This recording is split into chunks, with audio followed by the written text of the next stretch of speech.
Baik, Assalamualaikum warahmatullahi wabarakatuh. Saya Farhan Agipari dengan NIM 220202060002 yang menjelaskan sedikit tentang filsafat, yang dimana filosofi sebagai ilmu dasar.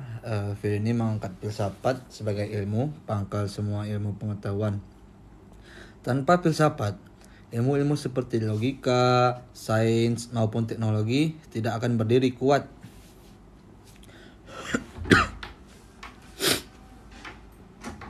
Eh,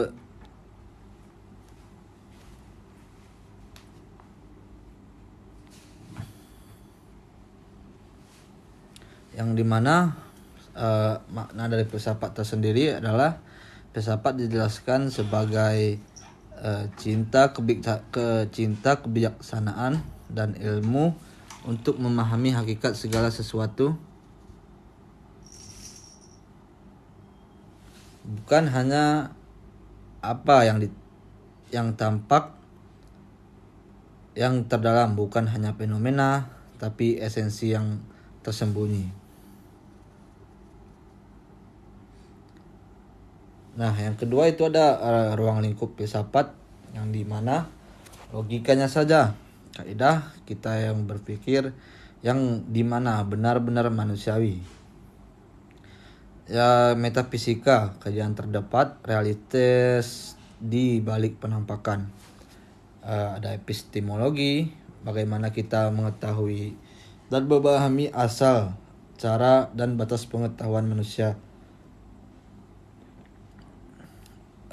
Ada juga teori dan nilai, etika dan estetika, memeriksa nilai moral dan keindahan dalam kehidupan manusia.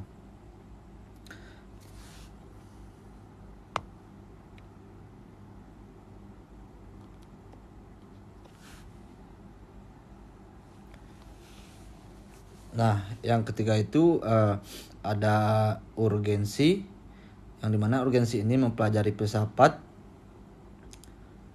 Jadi dimana pentingnya filsafat itu untuk mengasah paradigma seseorang, yang dimana seseorang dapat berpikir secara kritis, bisa juga kepada rasional dan logis, yang dimana logika ini menyatukan emosi kita bisa terkendalikan dan menyatukan pengalaman dan juga agama, membentuk pemikiran objektif serta meredam ego, yang dimana ego ini jika sudah dikuasai oleh tubuh, yang dimana jika tubuh kita sudah dikuasai oleh ego ini, maka tidak dapat lagi terselamatkan, ya. Jadi kita harus bisa mengendalikan ego.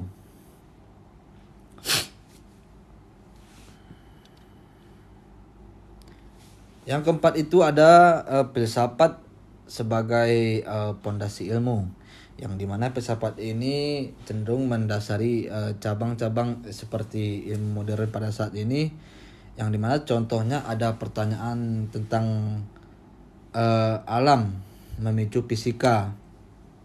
Jadi soal negara ini memunculkan teori, politik, dan pandangan hidup manusia dalam menghasilkan ilmu, etika, dan epistemologi. Jadi ilmu itu tadi menjelaskan tentang bagaimana seseorang itu beretika dan berepistemologi. Nah, dengan metode reflektifnya, filsafat ini sebenarnya bisa membentuk cara berpikirnya seseorang dengan ilmiah dan konsisten, yang mana kita harus memikirkan semua dengan cara ilmiah dan konsisten. Yang kelima ada relevansi di era kontemporer, yang dimana relevansi di era komputer ini moralitas dan agama menjadi landasan yang perlu difilosofikan agar tetap relevan. Jadi filsafat membantu riset kesadaran kita sebagai manusia supaya memikirkan supaya berpikir secara kritis, dia mempertanyakan kembali terhadap moral, ada juga teknologi dan eksistensi manusia.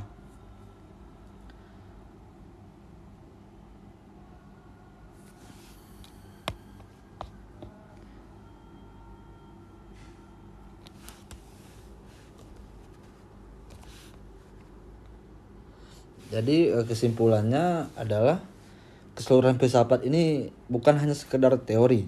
Jadi ia adalah fondasi berpikir yang memberi kerangka berpikir rasional dan kritis, menyatukan seluruh aspek intelektual dan spiritual.